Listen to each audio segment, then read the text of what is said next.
Prying open a door before quickly stumbling through, I clutch at my shattered section of my carapace as I slide up against the closet wall and slump down against it with a thud. Extracting what little medical supplies I was assigned while I was still in orbit before the landing, along with whatever I was able to snag from the few corpses I stopped at during the retreat from one of my pouches. I quickly began tending to my wound. As I did so, I allowed my mind to do the one thing it was able to, which was running through all the events which had occurred in the last few months, whilst contemplating just how much High Command was wrong about the humans. Just a couple of days ago, I had just finished basic training and was swiftly assigned to the 13th Warrior Contingent, which itself was deploying alongside a dozen other of its sister regiments to a human system which had just been cleared out by one of the Grand Armadas of the Confederation. The humans were a strange bunch, determined to maintain peace in their little section of space, where they formed their own little federation with a few of their neighbouring species. This small federation, despite being made up of such little territory, quickly became a regional economic power, rivaling the Confederation itself. Of course, this could not stand, as only the Confederation could be allowed to maintain such an economic status, and given that the humans and their allies seemed determined to stay peaceful, High Command deemed the Humans Federation to be a prime conquest which should prove no problem for the great Confederation military. In this notion, they were proved wrong. Despite the humans' formerly peaceful outlook and stance, the Confederation soon found full fleets of ships contesting their Grand Armadas with savage ferocity. However, no amount of resistance would make the Confederation even consider backing down now that their intentions had been made clear, and so with fleet casualties mounting, the Confederation slowly beat the humans back into their territory. Soon enough, Confederation Grand Armadas floated above the first of the humans' worlds, and swiftly following them were the finest and most elite warrior castes of the Confederation, who dropped down onto the planet to sweep clean the human menace from the face of the universe. And were met with a grinding stalemate in the form of a war of attrition, which the humans willingly threw themselves into, with thousands dying on both sides every moment.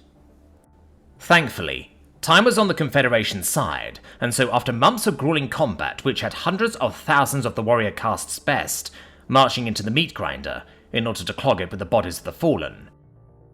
the humans eventually ran out of reinforcements and supplies to slaughter the Confederation, forcing them to surrender.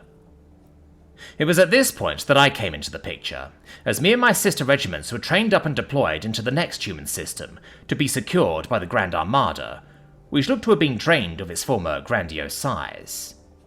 As I secure myself into the crash harness of the drop shuttle, in preparation for the descent down to the ground, I listened to the speaker as the pre-recorded message from High Command played in the background, listing how the humans were nothing but weak, spineless, and undisciplined. At the time, I believed the words of High Command to a fault, as surely they would not feed us the false information. However, after a single day of deployment, I fully understood that they would do and did do so in a heartbeat. Regardless, I and my brewmates eagerly prepared to destroy what I then believed were cowards and weaklings, before eventually our, and hundreds of other drop pods began descending down towards the surface at mind-boggling speeds.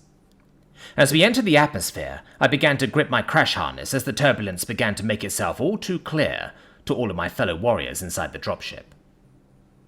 Then, the real threats made itself known, as our dropship pilot pulled us into a gut-wrenching maneuver, which saw a multitude of the warriors in the dropship's troop compartment hurl the contents of their stomachs onto the floor, their fellow passengers, or, in my case, onto themselves.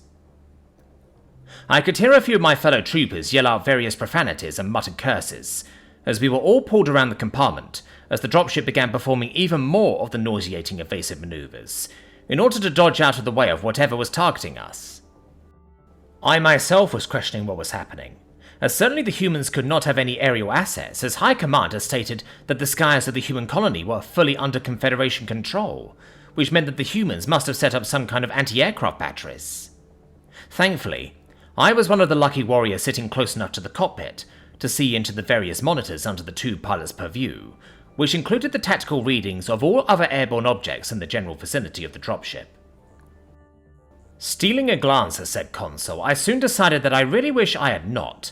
As it would turn out, I was half right when I believed that the humans had set up anti-aircraft batteries but no aerial assets. On the screen, I was able to spot dozens, no, hundreds of hostile targets on sensors, with at least 3/4 of which being anti-air missiles shot out from who knows where. Additionally, on the terminal were the highlighted forms of fellow dropships near my own. However, to my dismay, I watched as more and more of those said dropships began being shot out of the skies, whether from strafing runs from enemy interceptors, or sequential detonations from those damnable missiles.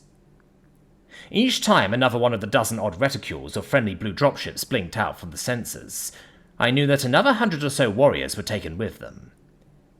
To have such casualties even before engaging the enemy in proper, glorious combat is shameful. Whoever allowed this to happen should be executed for incompetence. Thankfully, either thanks to the skill flying from my dropship pilots or sheer dumb luck, my shuttle was able to make landfall, although not at their assigned drop zone as it was deemed no longer suitable, as even our pilots could see that it was an open slaughterhouse waiting to happen. Landing down onto the ground, I and my fellow warriors quickly rushed out of the dropships and to whatever cover they could find, as the humans were sure to have seen our shuttle's descent, and as such, an attack was inevitable. Despite what had happened during the trip down to the surface, I was still confident that High Command was still feeding us correct information,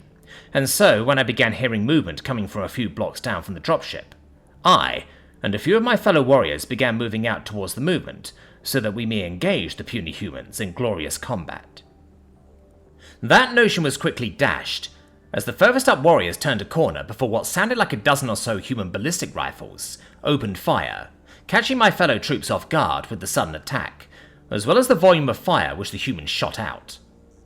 High Commander stated that the humans' weapons were primitive in nature, and would prove of no consequence for us warriors on the ground. However, as was becoming a recurring trend as of recently, those thoughts were swiftly blown away, as the two warriors which the humans had surprised were swiftly dispatched, as their armor was torn to pieces and shredded, like those dairy products that the humans were apparently quite fond of. Jumping into as much cover as I could find, I managed to not be hit by the thunderous fire of the human squad's weapons. However, more than a few of my fellow warriors were less than lucky. As more of my fellow warriors took cover behind whatever they could find, I and a few other soldiers who had already taken cover began opening fire on the human squad to little effect, as their smaller bodies proved to be difficult targets, as they too fell into cover and opened fire. As a few of the more melee-inclined warriors gripped their weapons and charged the humans' position, as we provided suppressive fire, I recalled another tidbit of High Command's report, which stated that humans were physically weak and would crumble once we reached melee range. And again I was proven wrong, as the humans, upon realizing what was happening, quickly affixed something to their weapons, all at once, before jumping out of cover and countercharging my fellow warriors, as they sent a flurry of lightning-quick and exceedingly deadly strikes against the half-dozen or so warriors attacking them, all the while firing their thundering weapons everywhere, which caused many of our other warriors from firing back. With such a ferocious display unfolding right in front of me, I went against my honor, my commanding officer's instructions to hold the line and attack, and the half a year's worth of indoctrination which basic training had instilled into me, and began running like all hell was let loose. As I ran, more than a few devastating human bursts slammed into my carapace, cracking and puncturing wherever they hit. However, I did not cease in my spirit, other than to quickly snatch a satchel of medical supplies from one of the downed warriors. And now, here I was, sitting down against a concrete building of human design, doped up on medical painkillers, and just barely patched up enough to not die on the spot, with something slamming the door open from outside. You know, High Command also said that the humans would torture and execute the few prisoners that they could manage to capture. God, I hope we were wrong again.